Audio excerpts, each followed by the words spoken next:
इन महिलाओं के परिवार इस जमीन पर दशकों से खेती करते आ रहे हैं। वे वसई के एक खेतिहर समुदाय से हैं।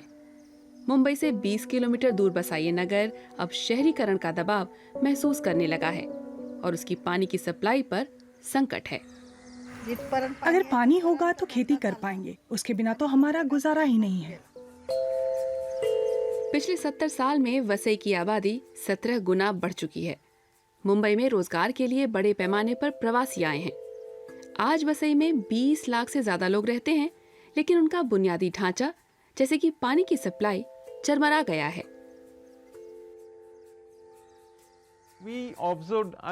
ये सब देखते देखते 43 साल का हो गया और यही देखा कि विकास सिर्फ निर्माण और नई आबादी को बसाने में हुआ है। पानी, बिजली, सड़कें, सफाई जैसी बुनियादी ज़रूरतों का विकास बिल्कुल भी नहीं हुआ। और जाहिर है सबसे बड़ा मुद्दा है पीने का पानी। वसई में शहरी रिहाइश भी है और खेतिहर आबादी भी। दोनों एक ही पानी पर निर्भर हैं। आधा पानी दूरस्थ बांधों से आता है, बाकी का टैंकरों, सार्वजनिक नलों और कुओं से जो स्थानीय भूजल से भरते हैं। ये स्रोत अनंत नहीं है, उन्हें नियमित रूप से भरने की जरूरत है। सचिन मारती ताउम्र वसई में रहे हैं। वो मानते हैं कि समस्या के निदान की चाबी शहर के पास है। बाउखल जैसी कृत्रिम जल इकाइयों के निष्क्रिय नेटवर्क को फिर से चालू करने की जरूरत है। वसई में हर साल करीब 2200 मिलीमीटर बारिश होती है। जमीन पूरब से पश्चिम की ओर झुकी हुई है, तो बहुत सारा पानी स्वाभाविक रूप से महासागर में चला जाता है। उस बहते पानी को संरक्षित करके उसका उपयोग करने के लिए ही हमारे पूर्वजों ने अपने हाथों से झील और बाउखल बनाए थे। तलाव आणि बाउखल यांची निर्मित केली। बाउखल पूरे वसई में 200 साल पहले बनाए गए थे, लेकिन हाल के दशकों में उपेक्षित पड़े हैं। बहुत सारे बाउखल मकान और अपार्टमेंट बनाने के लिए भर दिए गए। खेती करने वाले कम हुए तो बाउखल पानी का एक अनिवार्य स्रोत होने के बदले कचरा डालने के गड्ढे बनकर रह गए।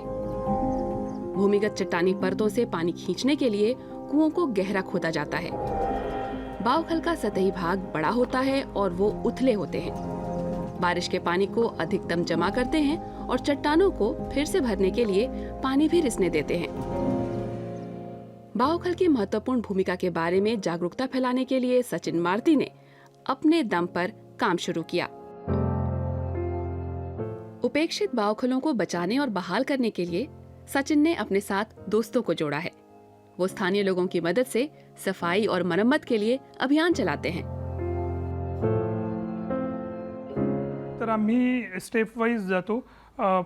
हम लोग एक एक कदम लेते हुए सहमति और कार्य योजना बनाते हैं।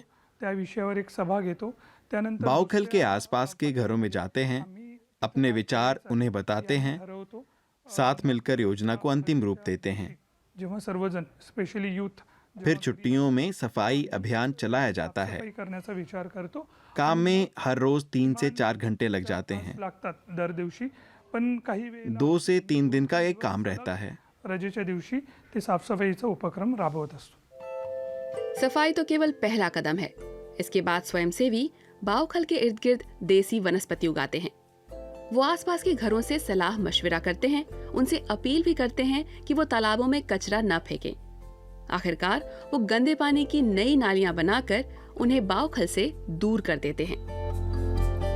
ये बहुत कड़ी मेहनत का काम है और इसे पूरा करने में 3 साल तक लग जाते हैं। इस तरह फिर से तैयार बाउखल पानी जमा कर सकता है, भूमिगत चट्टानों को रिचार्ज कर सकता है और सरीसृपों, कीड़ों और पक्षियों की बहुत सी प्रजातियों का ठिकाना बनकर जैव विविधता को मजबूत बना सकता है।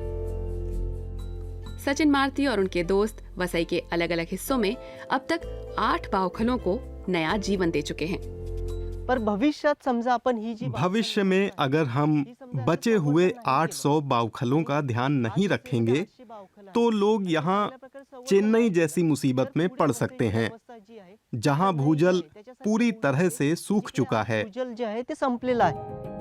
लेकिन चेन्नई और मुंबई जैसे महानगरों से उलट वसई ने बाउखलों के नेटवर्क के जरिए जल संकट से निपटने का तरीका विरासत में पाया है। सचिन मारती अपनी कोशिशों को बढ़ाते हुए अधिकारियों और वसई के लोगों को बताना चाहते हैं कि उनके पांव तले खजाना है।